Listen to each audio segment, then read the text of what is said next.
సమ్మక్క జాతర అని మా సొంత గ్రామం వీణవంకలో జరుగుతుంది.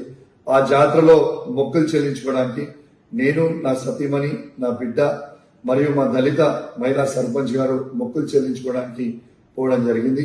ఆడ మేము మొక్కులు చెల్లించుకున్న సందర్భంలో రేవంత్ రెడ్డి గారి ఆదేశాలతోని ఈడ ఉన్న మా జిల్లాలో ఉన్న సిపి గారు మరియు హుజరాబాద్ లో ఉన్న ఏసీపీ గారు, జమ్మికుంట రూరల్ సిఐ గారు ఏ విధంగా మమ్మల్ని అవమానపరిచిండ్రో, ఏ విధంగా గద్దెల మీద నుంచి ఈడ్చుకపోయారో మీ అందరూ కూడా చూసారు.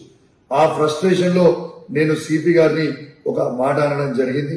కానీ నేను ఏ కులాన్నో ఏ మతాన్నో కించపరచడానికో నేను అట్లాంటి స్టేట్మెంట్ చేయలేదు.